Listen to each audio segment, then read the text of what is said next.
There was another story that came out today talking about how young Americans fear that they will never own a home, guys. And I think a lot of people should give up on that fear.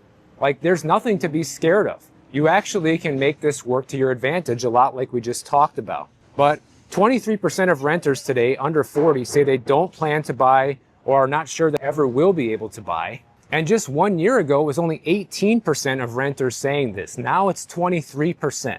So you can see the trend line continues to move in the direction of renters sort of giving up on this idea of owning a home. And this is actually good too for home prices, because the fewer people who are actually interested in becoming a homeowner and the less that the math makes sense, well, you're going to have far fewer people buying, which ultimately drives prices down because the demand might stay low even if prices drop. Now, eventually, if prices drop to the point where it just makes complete sense to become a homeowner, it's far cheaper than being a renter, kind of like what the opposite is true right now. Are we going to see a resurgence in home buying? Absolutely. And 90% of Americans still believe that homeownership is important.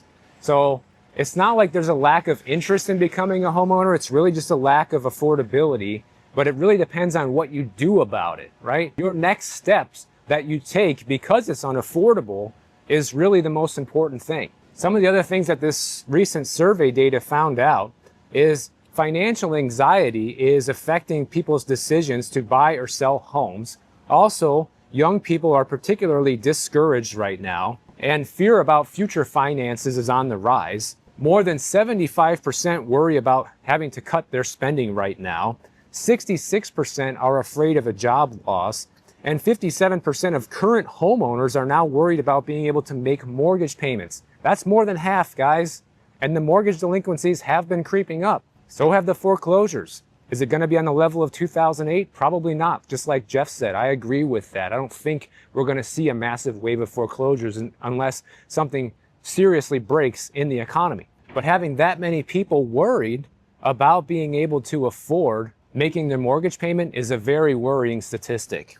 And a lot of this financial anxiety is hitting people who make less than $50K a year more than anybody. And people's biggest worry is about being able to afford a place to live in general, whether you are a renter or a homeowner. Because either way, the cost of being either one is higher than it's ever been before. So whichever route you decide to take, you are still having trouble in many cases. So the math is clear, guys. The math does not lie that if you have the discipline, being a renter/investor over a 30-year time frame wins hands down, probably regardless of your income level, as long as you're investing the difference, right? But if you're somebody who values stability, if you're somebody who wants to keep your family in the same area for a long time frame, owning a home does still have value. It might not be the best financial move, but there is more to owning a home than just finances, okay? As we all know, owning a home is a place for you to live.